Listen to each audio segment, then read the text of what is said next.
나치 지도자들은 처음부터 자신들의 임무가 독일을 구하고 독일 제국 내에서 소위 혈통의 순수성을 지키는 십자군 전쟁이라고 말했습니다. 그들은 이 핑계로 수백만 명의 성생활을 감시하는 시스템을 구축했는데 마치 누가 누구와 잠자리를 같이 하느냐만으로 가치가 있는지 없는지를 결정할 수 있는 것처럼 말입니다. 수세기 전 종교 재판과 비슷한 방식으로, 하지만 20세기 한가운데에서 그들은 사람들의 침실 깊숙이 침투하여 사람들이 무엇을, 누구와 어떻게 하는지 모든 것을 검사했습니다. 그들은 이상하고 종종 모순된 생각을 가지고 있었습니다. 한편으로는 매우 자유주의적으로 보이는 것을 허용했지만 동시에 여성이 집에서 어떻게 행동해야 하는지에 대해 엄격하게 규정했습니다. 나치 정권이 숨기려 했던 실제 성적 비밀은 무엇이었을까요? 제3제국 고위층에서는 겉으로 드러나는 모습이 지도자들의 사생활과는 거의 관련이 없었습니다. 예를 들어 아돌프 히틀러는 사소한 것까지 자신이 부과한 일련의 규칙에 따라 살았고, 친밀감을 포함하는 어떤 종류의 감정적 유대도 피하는 것을 선호했습니다. 여성들과의 교류는 거의 없었고 어떤 여성과도 동반하는 모습이 보이지 않았으며 그의 주변에 접근한 소수의 여성 이름은 대중의 이야기에서 제외되었습니다. 가장 가까운 관계는 그의 조카 겔리 라우발과의 관계였는데 그들은 한 지붕 아래에서 살고 함께 외출했으며 그가 그녀에게 가하는 통제 수준 때문에 많은 사람들이 그들의 동거를 이상하다고 평가했습니다. 그녀는 그에게 알리지 않고 외출할 수 없었고 그는 그녀의 옷을 검사했으며 다른 남자들과 이야기하려는 모든 시도는 논쟁으로 끝났습니다. 동거는 견딜 수 없게 되었고 겔리는 그들이 살던 아파트에서 총에 맞아 죽었습니다. 자살이라고 했지만 세부 사항은 결코 밝혀지지 않았습니다. 그 이후로 히틀러는 더욱 폐쇄적이 되었고 사생활의 흔적을 모두 지웠으며 어떤 여성과 함께 있는 자신의 사진이 유포되는 것조차 허용하지 않을 정도로 자신의 이미지를 관리했습니다. 하인리히 힘러도 비슷한 상황이었습니다. 그는 초기 몇 년 동안 어떤 애정 어린 접촉도 피했고 성관계를 멀리하는 것이 의지를 강화한다고 확신했습니다. 그는 28세가 되어서야 첫 성경험을 했지만 그럼에도 불구하고 수백만 명의 성생활에 대한 규범을 추진했습니다. 그의 개인적인 상황은 그가 나머지 사람들에게 강요하려던 계획에 비해 뒷전으로 밀려나는 듯했습니다. 흥미로운 점은 그가 정치적으로 부상하는 동안 나치즘 초기 핵심 직책을 맡았던 공공연한 동성애자였던 SA의 수장 에른스트 로엠을 멘토로 삼았다는 것입니다. 로엠과 힘러는 수년간 함께 일했고 처음에는 로엠의 존재가 용인되었지만 단기 불편한 사람들을 제거하기로 결정했을 때 힘러는 로엠의 처형을 요구하는 사람들과 보조를 맞추었습니다. 숙청 후 그는 연설을 강화하고 그러한 경향을 보이는 남성들에 대해 더 강경한 조치를 추진하기 시작했습니다. 그들은 술집을 폐쇄하고 의심스러운 행동을 하는 사람들을 감시하기 시작했으며 국가 시스템 내에서 동성 간의 모든 종류의 애정을 제거하기 위한 캠페인을 시작했습니다. 하지만 이런 정책을 적용한 것은 힘러뿐만이 아니었습니다. 요제프 괴벨스 또한 모범적인 남편이라는 이미지와 충돌하는 가정생활을 가지고 있었습니다. 그는 마그다와 결혼하여 여러 명의 자녀를 두었지만 전쟁 중에도 다른 여성들을 만나는 것을 막지 못했습니다. 그의 아내는 이를 알고 있었지만 전통적인 가족의 외관을 유지했습니다. 이러한 연애 행각은 정권 내 많은 사람들에게 알려져 있었지만 이 문제는 언급되지 않았습니다. 마그다는 심지어 히틀러 주변 인물들에게 접근하여 여성들에게는 일반적으로 허용되지 않는 권력의 영역을 찾으려 했습니다. 그럼에도 불구하고 그녀는 중요한 결정에서 실질적인 역할을 부여받지 못했습니다. 그녀와 다른 여성들에게는 접대, 행사 주최 또는 공공행사의 장식적인 임물과 같은 사소한 임무가 할당되었습니다. 당의 메시지는 분명했습니다. 여성은 집에 머물러 아이를 낳고 남편을 지지하며 정치 문제에 관여하지 않아야 한다는 것이었습니다. 반면에 마르틴 보르만은 정권이 장려한다고 말했던 것과는 완전히 다른 삶을 살았습니다. 그의 아내 게르다와의 관계에는 그가 다른 여성들과 함께 있을 수 있도록 하는 명시적인 합의가 포함되어 있었습니다. 그녀는 그것을 받아들였을 뿐만 아니라 출생률을 높이는 데 도움이 된다면 일부 다처제를 합법화해야 한다는 생각도 공유했습니다. 그들이 주고받은 편지에서는 그가 여러 명의 파트너와 자손을 가질 수 있도록 1년을 어떻게 조직할지에 대해 이야기했습니다. 13년 동안 9명의 자녀를 낳은 게르다는 심지어 가장 적합한 아리안 남성들이 인구 전략의 일환으로 동시에 여러 여성과 번식할 수 있어야 한다고 주장하기도 했습니다. 이러한 제안이 공식화되지는 않았지만 당 고위층 사이에서 유통되었고 비공개 회의에서 논의되었습니다. 그동안 히틀러는 자신의 애정 생활을 계속 숨겼습니다. 에바 브라운은 그의 곁에 가장 오래 있었던 여성이었지만 항상 관심밖의 인물이었습니다. 그녀는 공식 행사에 나타나지 않았고 당에서 어떤 직책도 없었으며 사실상 고립되어 살았습니다. 수년간 그녀의 존재는 공개적으로 인정되지 않았고 모든 것이 이미 끝난 마지막 순간에야 그는 죽기 몇 시간 전에 그녀와 결혼하기로 동의했습니다. 그전에는 그들의 관계에 대한 어떤 언급도 공식 기록이나 이미지에서 제외되었습니다. 그의 사랑 생활에 대한 단서를 남길 수 있는 모든 것은 제거되었습니다. 게슈타포는 그의 사생활에 대한 어떤 것도 새어나가지 않도록 했으며 누군가 너무 많이 이야기하면 그 주변에서 사라졌습니다. 비밀을 유지하는 동시에 레벤스볼은 레벤스본과 같은 프로그램이 시행되었습니다. 이 프로그램에서는 인종적으로 적합하다고 간주되는 여성들을 선택하여 SS 대원들과 자녀를 갖게 했습니다. 이러한 센터에서는 애정 관계를 요구하지 않았습니다. 그들이 추구한 것은 그들이 이상적인 인종이라고 부르는 것의 번식을 보장하는 것이었습니다. 아기들은 통제된 장소에서 태어났고 어머니들은 회복될 때까지 그곳에 머물렀습니다. 그 후 다른 장교들과 과정을 반복할 수 있는지 평가했습니다. 이 공간들은 미혼모를 위한 도움으로 판매되었지만 실제로는 미래의 전투원을 생산하는 공장 역할을 했습니다. 사랑, 파트너, 사생활에 대한 이야기는 결코 없었습니다. 모든 것은 각자가 국가를 위해 수행할 수 있는 생물학적 역할에 집중되었습니다. 이러한 논리는 정권의 결정에도 영향을 미쳤습니다. 여성의 대학 입학을 제한하고 중요한 직책을 맡을 권리를 부인하며 그들의 역할은 양육, 돌봄, 동반으로 제한되는 법률이 승인되었습니다. 다른 분야에서 교육을 받거나 일하려고 했던 여성들은 외면당했습니다. 기껏해야 당의 보조그룹에 들어갈 수 있었지만 실질적인 권한은 없었습니다. 한편 시스템의 수장들은 특혜를 누리고 숨겨진 파트너와 여행하며 그들의 일상생활에서조차 존중하지 않는 도덕을 이름으로 결정했습니다. 이 모든 것은 결코 해결되지 않은 모순에 대한 반응이었습니다. 한편으로는 공식 메시지가 질서, 순수성, 구조화된 가족이라는 이상을 반복했습니다. 다른 한편으로는 사적으로 그 계획의 주인공들은 대중의 이미지에 영향을 미치지 않는 한 원하는 대로 행동했습니다. 그리고 그러한 위선의 한가운데에서 여성들은 상위 계층의 이익에 봉사할 때만 사용되는 보조적인 역할로 전락했습니다. 나머지는 그림 밖으로 밀려났습니다. 지휘부 근처에 머무를 수 있었던 소수의 여성들은 조심스럽게 행동하는 방법을 알았기 때문에 성공했습니다. 예를 들어 레니 리펜슈탈은 누구의 파트너였기 때문이 아니라 감독으로서의 기여 때문에 그곳에 있었습니다. 그녀의 작업은 대규모 집회에서부터 퍼레이드에 이르기까지 시스템의 시각적 미학을 높이는 데 핵심적이었습니다. 히틀러와의 그녀의 친밀감은 낭만적이지도 않았지만 멀지도 않았습니다. 그녀는 거의 아무도 들어갈 수 없는 장소에 접근할 수 있었고 이는 그녀를 특정 고위층에게는 불편한 인물로 만들었습니다. 그럼에도 불구하고 그녀는 결코 공식적인 직책을 맡지 않았고 결정에 대해 의견을 제시할 수도 없었습니다. 그녀는 필요한 것에 유용하지만 스스로 목소리를 낼 수 없는 모호한 영역에 머물렀습니다. 몸에 대한 통제는 수감자들 사이의 유대감에도 미쳤습니다. 동의가 있더라도 어떤 종류의 육체적 친밀감도 전적으로 금지되었습니다. 아무도 서로 접촉하지 못하도록 감시가 끊임없이 이루어졌고 어떤 커플이라도 발견되면 즉시 분리되었습니다. 관계에 대한 단순한 의심만으로도 이송되거나 처형될 수 있었습니다. 이러한 억압은 경비병들에게는 적용되지 않았습니다. 그들은 아무 일도 없이 여성 수감자들과 만남을 가질 수 있었습니다. 사실 많은 경비병들은 다른 수감자들 앞에서 심지어 기숙사에서도 자주 그렇게 했습니다. 모든 것은 그들 사이에 머물렀고 외부 상급자에게 새어나가지 않는 한 아무런 문제가 없었습니다. 한편 강제 수용소에서는 성관계가 다른 논리로 진행되었습니다.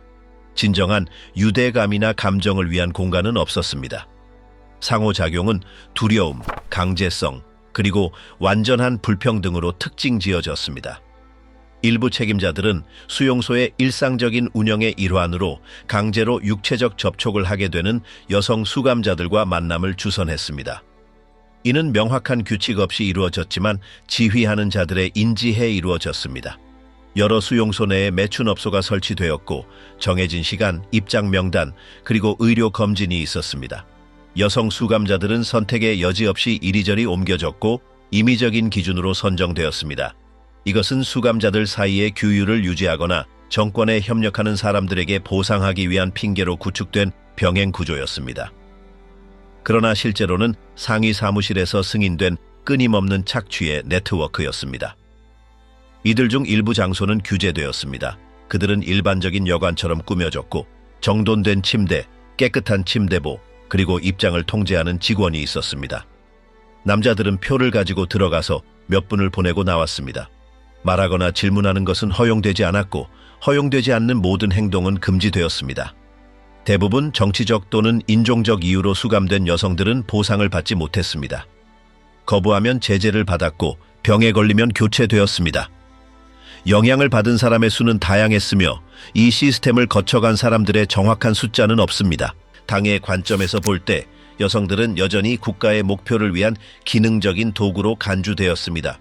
그들은 순종하고 자녀를 낳고 남편을 지지해야 했습니다. 공식적인 연설에서는 모성을 마치 국가적 사명인 것처럼 제시했습니다.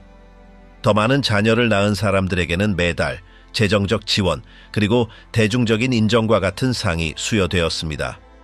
그러나 이러한 상은 영향력을 주지 못했습니다. 결정은 항상 남성들 사이에서 내려졌고 여성들이 정치에 참여하려는 어떤 시도도 논쟁 없이 거부되었습니다. 그럼에도 불구하고 일부 여성 인물들은 중요한 자리에 들어가려고 시도했습니다. 정권 수뇌부의 아내들은 활동, 지지 캠페인 또는 군인 지원을 추진하기 위해 조직했습니다. 그들은 사진에 나오고 행사에 참석했으며 성명서에 서명했습니다.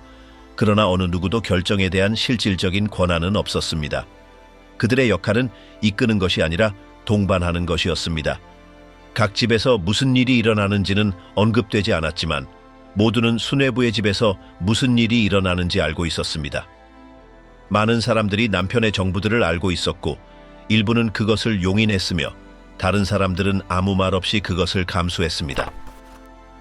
남자들이 공공 이미지를 손상시키지 않고 원하는 것을 할 수 있도록 침묵, 협정, 암묵적인 합의의 네트워크가 형성되었습니다. 시스템 깊은 곳에서는 맞지 않는 사람들은 즉시 버려졌습니다. 예를 들어 레즈비언은 동성애자 남성만큼 혹독하게 박해받지는 않았지만 일탈자로 간주되었습니다. 일부는 이 때문에 수용소에 수감되었고 다른 사람들은 직장에서 감시받거나 집에서 쫓겨났습니다. 정권은 그들을 직접적으로 대결하기보다는 사라지게 하는 것을 선호했습니다. 그들은 정치적 위협으로 간주되지 않았지만 강요하려던 가족 모델 내의 오류로 간주되었습니다. 공식 문서에는 부적합한, 생식 기능이 없는 또는 생물학적 역할을 수행할 수 없는 것으로 묘사되어 있습니다. 이러한 접근 방식은 학교 교육 내용에서도 두드러졌습니다. 수업에서 여학생들은 바느질, 요리, 아동 돌봄, 그리고 순종에 중점을 둔 교육을 받았습니다. 교과서에서는 여성의 자연스러운 역할이 양육과 가정 돌봄과 관련되어 있다고 설명했습니다. 다른 관심사를 보이는 사람들은 지원 업무로 보내졌지만 승진할 기회는 없었습니다. 그들은 간호사, 교사 또는 보조원에 불과했습니다. 당의 하위 계층에서도 지휘 직책으로 승진할 기회는 없었습니다. 한계는 처음부터 정해져 있었습니다. 나치 청소년 조직에서 소년과 소녀의 차이는 극명했습니다. 소년들은 무기로 훈련하고 신체 운동을 하고 행진하고 군사 전술을 공부했습니다. 소녀들은 뜨개질을 하고 응급처치를 배우고 애국가를 불렀습니다. 준비가 달랐던 이유는 목적이 달랐기 때문입니다. 어느 누구도 남성 그룹으로 이동하거나 그에 따른 혜택을 누릴 수 없었습니다. 심지어 세뇌 과정에서도 차이는 처음부터 분명했습니다. 군인들에게도 사생활에 대한 압력이 있었습니다. 그들은 올바른 태도를 유지하고 외국 여성과의 접촉을 피하며 임무에서 벗어나게 하는 욕망에 주의를 빼앗기지 말아야 한다는 생각이 반복되었습니다. 그러나 다른 국가를 점령하는 동안 아리안족이거나 적합하다고 간주되는 현지 여성들과의 관계를 허용하는 규정이 작성되었습니다. 의료 검진, 기록, 그리고 양식이 있었습니다. 모든 것은 욕망을 또 다른 절차로 바꾸는 차갑고 관료적인 논리로 처리되었습니다. 인종차별주의는 성생활에도 영향을 미쳤습니다. 유대인, 롬족, 슬라브족 여성과의 관계는 전적으로 금지되었습니다. 그들은 독일 혈통의 순수성에 대한 위협으로 간주되었습니다. 이들 공동체의 여성과 관련된 군인이 발각되면 제재를 받거나 직접적으로 해고될 수 있었습니다. 일부 경우 그들은 독일인과 함께 있었다는 이유만으로 처형되기도 했습니다. 자발적이었는지 여부는 중요하지 않았습니다. 보호된 것은 혈통의 순결이었지 사람들의 삶이 아니었습니다. 당 내부에서도 사생활에 대한 통제는 끊임없이 이루어졌습니다. 관리, SS 대원, 그리고 공무원의 행동을 면밀히 추적하는 내부 파일이 있었습니다. 불륜에 대한 소문부터 부적절하다고 간주되는 사람들과의 만남에 대한 의혹까지 조사되었습니다. 확고한 증거가 필요하지 않았고 누군가 언급하는 것만으로도 조사가 시작되었습니다. 보고서는 상세하게 작성되었고 수천 건의 기록을 다루는 사무실에 보관되었습니다. 이 정보는 나중에 귀찮은 사람들을 압박하거나 협박하거나 해고하는 데 사용되었습니다. 이러한 통제는 처벌하는 역할뿐만 아니라 강요하려던 모델을 유지하는 데도 도움이 되었습니다. 모든 관계, 모든 커플, 모든 출산은 정권 수뇌부가 염두에 두었던 질서 개념에 부합해야 했습니다. 인종적, 경제적, 신체적 요구사항을 충족하는 경우에만 결합이 장려되었습니다. 심지어 특정 당원들에게는 충성심을 공고히 하는 방법으로 특정 가문의 여성과 결혼하도록 권장되기도 했습니다. 개인적인 결정은 전략적인 움직임이 되었고 그 노선을 벗어나는 사람은 설명 없이 해고되었습니다. 점령 지역에서는 그러한 논리가 더 엄격하게 적용되었습니다. 일부 지역에서는 군인들이 정권의 인종 기준을 충족한다면 현지 여성과 관계를 맺을 수 있었습니다. 양식, 건강 검진, 기록 및 명확한 규칙이 있었습니다. 자유롭게 선택할 수 없었습니다. 여성이 인종적으로 적합하지 않다고 간주되면 관계는 금지되었습니다. 만약 그래도 관계가 발생하면 즉각적인 결과가 따랐습니다. 이러한 관계는 승인되었을 때 애정이나 헌신을 의미하지 않았습니다.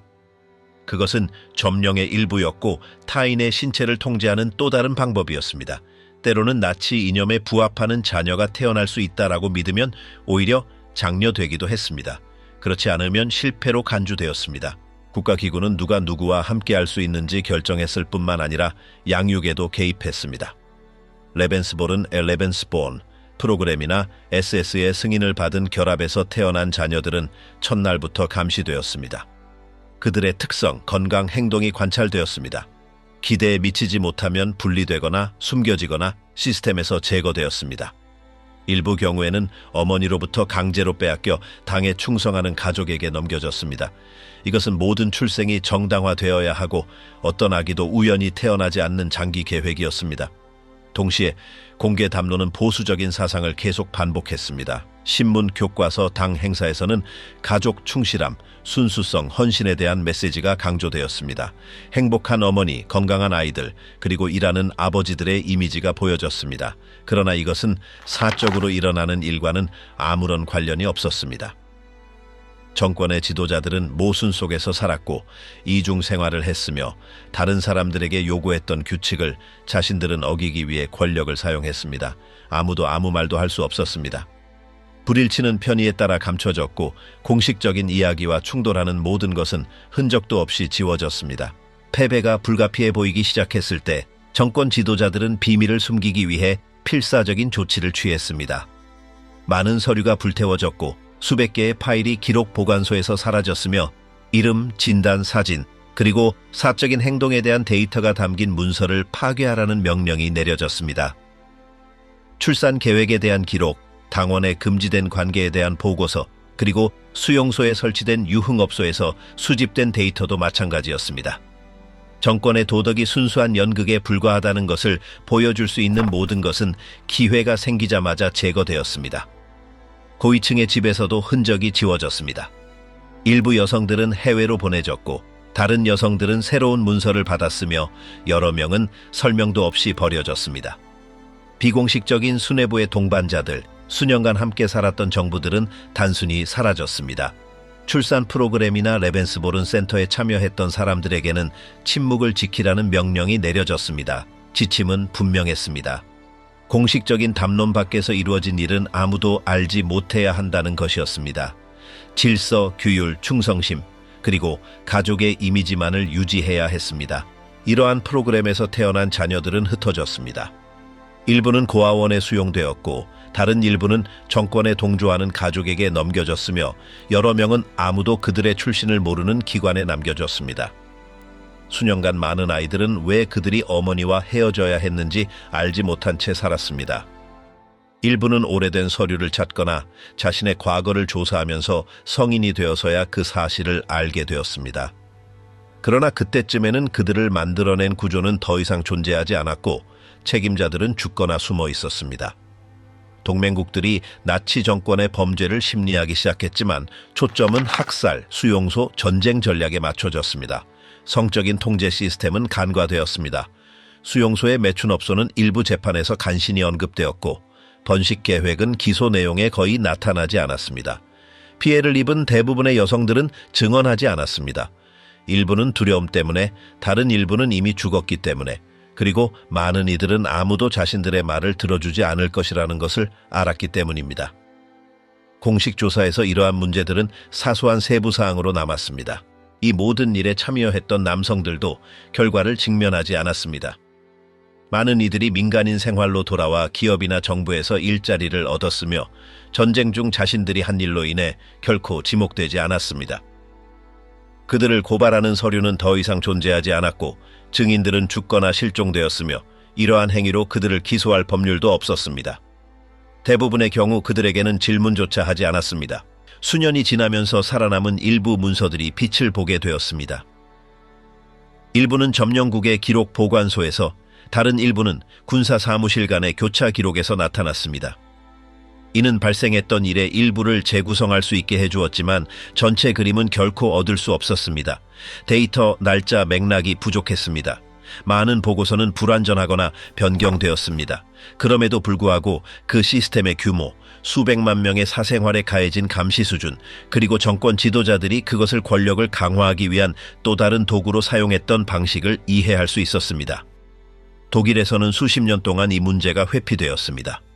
국가 재건은 다른 전선을 우선시했고 나치즘해서 저질러진 성범죄는 잊혀졌습니다. 공개 연설에서도, 교과서에서도, 공식 행사에서도 이에 대한 언급은 없었습니다. 오직 일부 연구자들만이 스스로 이 문제를 다루려 했으며 불완전한 증거와 흩어진 증언으로 그것을 했습니다. 그것은 느리고 장애물이 많으며 그 과거를 들추기를 원치 않는 사람들의 저항으로 특징 지워진 길이었습니다. 시간이 지남에 따라 수용소에, 매춘업소에 강제로 끌려간 여성들의 이야기, 어머니를 찾는 레벤스보른의 자녀들의 이야기, 그리고 자신의 계급 때문에 성적인 혜택을 받았음을 인정한 전직 군인들의 이야기가 나오기 시작했습니다. 이러한 이야기들은 책, 인터뷰 또는 다큐멘터리에서 나타났지만 항상 단편적인 형태였습니다. 이러한 범죄에 대한 철저한 조사나 일반적인 재판은 결코 없었습니다. 정권은 이미 무너졌고 주요 책임자들은 없었으며 대부분의 희생자들은 침묵하는 법을 배웠습니다. 오늘날 그 정보의 일부는 군사기록 보관소, 동맹국 정보 보고서 또는 운 좋게 살아남은 문서에 흩어져 있습니다. 나치즘에 대한 전통적인 서술은 이러한 측면을 거의 언급하지 않습니다. 전쟁, 이념, 정치에 대해 이야기하지만 모든 것을 운영했던 사람들의 사생활에서 무슨 일이 일어났는지는 피합니다. 그러나 사실은 여전히 거기에 있습니다. 계획된 출산, 강제 만남, 통제된 관계, 그리고 숨겨진 특권에 대해 이야기하는 건조한 서류들에 기록되어 있습니다. 대중적인 역사는 퍼레이드와 연설로 쓰여졌지만 다른 역사는 폐쇄된 방, 통제된 진료소, 그리고 허락 없이 아무도 들어가지 못했던 방에서 일어났습니다. 붕괴 후 연합군 법원은 나치 정권의 범죄를 검토하기 시작했지만 주요 초점은 학살, 강제 수용소 및 전쟁 계획에 맞춰졌습니다. 성적인 통제 시스템은 뒷전으로 밀려났습니다. 수용소 내의 매춘업소는 일부 재판에서 간신히 언급되었고 번식 프로그램은 기소 내용에 거의 나타나지 않았습니다. 피해를 입은 대부분의 여성들은 증언하지 않았습니다. 일부는 두려움 때문에, 다른 일부는 이미 죽었기 때문에, 그리고 많은 이들은 아무도 자신들의 말을 들어주지 않을 것이라는 것을 알았기 때문입니다. 공식 조사에서 이러한 문제들은 최소한의 기록으로 남았습니다. 그 시스템에 참여했던 남성들도 결과를 치르지 않았습니다. 많은 이들이 평범한 삶으로 돌아와 기업이나 공공기관에서 일자리를 얻었으며 전쟁 중에 자신들이 한 일로 인해 결코 지목되지 않았습니다. 그들을 연루시키는 서류는 파기되었고 증인들은 죽거나 실종되었으며 그러한 행위로 그들을 재판할 수 있는 어떤 규범도 존재하지 않았습니다. 대부분의 상황에서 그들에게는 질문조차 하지 않았습니다. 시간이 흐르면서 살아남은 일부 기록들이 빛을 보게 되었습니다. 일부는 점령국의 사무실에서 발견되었고 다른 일부는 군사기록관의 교차 조사에서 나타났습니다. 이는 발생했던 일의 일부를 재구성할 수 있게 해주었지만 조각들은 결코 완전히 맞춰지지 않았습니다. 데이터, 이름, 핵심적인 순간들이 부족했습니다. 많은 문서들은 불완전하거나 수정되었습니다. 그럼에도 불구하고 그 메커니즘의 진정한 규모, 수백만 명의 사생활에 가해진 지배 수준, 그리고 정권 지도자들이 그것을 권력을 강화하는 또 다른 방법으로 사용했던 방식을 파악할 수 있었습니다. 독일에서는 수년간 이 문제가 완전히 회피되었습니다. 국가 재건은 다른 문제에 초점을 맞추었고 나치즘에서 저질러진 성적 학대는 레이더에서 벗어났습니다. 공식 행사에서도 교과서에서도 기념연설에서도 언급되지 않았습니다. 오직 일부 학자들만이 그것을 조사할 용기를 냈으며 흩어진 서류와 고립된 증언으로 그것을 했습니다. 그것은 길고 장애물로 가득하며 그 과거를 들추기를 원치 않는 사람들의 침묵으로 특징 지워진 과정이었습니다. 시간이 흐르면서 수용소의 매춘업소에서 강제로 일하게 된 여성들의 이야기, 레벤스본에서 태어난 아이들이 어머니를 찾는 이야기, 그리고 자신의 계급 때문에 성적인 특권을 누렸음을 인정한 전직 군인들의 이야기가 알려지기 시작했습니다. 이러한 이야기들은 책, 인터뷰 또는 다큐멘터리에서 나왔지만 항상 부분적인 형태였습니다. 이러한 학대에 대한 집단 재판이나 완전한 조사는 결코 없었습니다. 정권은 이미 무너졌고 주요 가해자들은 없었으며 대부분의 희생자들은 침묵하는 법을 배웠습니다. 오늘날 그 정보의 일부는 군사기록보관소, 연합국 정보보고서 또는 우연히 살아남은 문서에 흩어져 있습니다. 나치즘에 대한 전통적인 이야기는 이러한 주제를 거의 다루지 않습니다. 이념, 전투 및 정치적 결정에 대해 이야기하지만 지배했던 사람들의 사생활에서 무슨 일이 일어났는지는 피합니다. 그러나 데이터는 거기에 있습니다. 계획된 출산, 강제 관계, 지속적인 통제 및 숨겨진 혜택에 대해 이야기하는 단단한 서류에 기록되어 있습니다. 공개된 역사는 연설과 깃발로 구성되었지만 다른 역사는 폐쇄된 방, 감시되는 진료소, 그리고 허가 없이 아무도 들어갈 수 없었던 공간에서 일어났습니다. 선포된 것과 실제로 일어난 것 사이의 간극은 처음부터 끝까지 유지되었습니다.